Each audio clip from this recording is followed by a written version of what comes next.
shirka labaad ee golaha dhexe xisbiga mucaaradka ee wadani ayaa la filayaa inuu dhowaan ka qabsoomo magaalada Burco waxaana si weyn looga dareemayaa magaalada Burco qabanqaabada dhaqdhaqaaqa iyo u diyaargarowga shirkaasi waxaana shaariciyada magaalada Burco lagu dhajiyay boodhar waaweyn oo ka turjumaya shirkaasi iyo ahmiyadda uu u leeyahay taageerayaasha xisbigaasi shirkan ayaa noqonaya shirkii labaad waxaana aan wax ka weydiinay qabsoomidiisa iyo waliba sababaha keenay in Burco lagu qabto hoggaanka xuquuqul insaanka xisbiga mucaaradka ee wadani ee heer qaran Maxamed Suudi isagoona fariin u diray taageerayaasha xisbigaasi ruuxantii dawaan ka wada ogsoonahay bulshada reer Soomaaliland iyo bulshada ku dhaqan gobolka Togdheerba in halkan uu ka furmaayo xisbiga shirweynihiisa labaad ee golaha dhexe ruuxantii diyaar garow fara badan baa muuqda sida ka muuqata xisbigu inuu yahay xisbi weyn oo laga dareemayaa magaalada haday tahay xaqii boorarka iyo haday tahay calaamo lagu xidhaayo wadooyinka ruuxantii bulshadana waxa looga baahan yahay inay soo dhaweeyaan bulshada gobolka Togdheer marti fara badan baa ku soo qulqulaysa gobolka Togdheer oo ka imanaysa gobolada kale waxa looga baahan yahay inay soo dhaweeyaan hawshuna si aad iyo aad u qurux badan ayay u socotaa waxaan soo kaxayno waxa weeye Burco waa caasimadii labaad marka hadii Burco lagu qabto iyo hadii Berbera lagu qabto iyo hadii gobol ka mid ah Soomaaliland lagu qabto intaba xisbigu ka jira marka halka wax mushkilado jirta ma jirto bulshada reer Burco waxaan ugu baaqayaa inay soo dhaweeyaan xisbiga waayo xisbigu marti fara badan baa imanaysa gobolka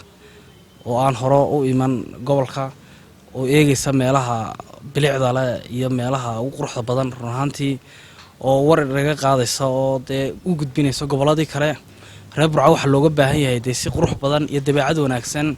iyo meel kasta dadkaas marayaan in aad iyo aad loo soo dhaweeyo xisbiga guud ahaan la soo dhaweeyo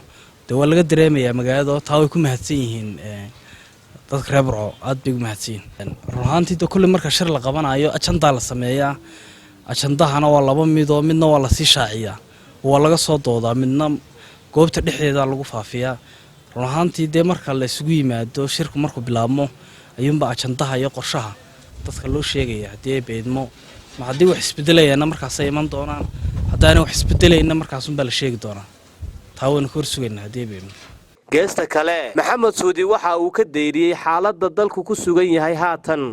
halkan ugu baaqaya waan ognahay dalkeenii in rabshadoode ka kaceen haday tahay xaqii galbeedka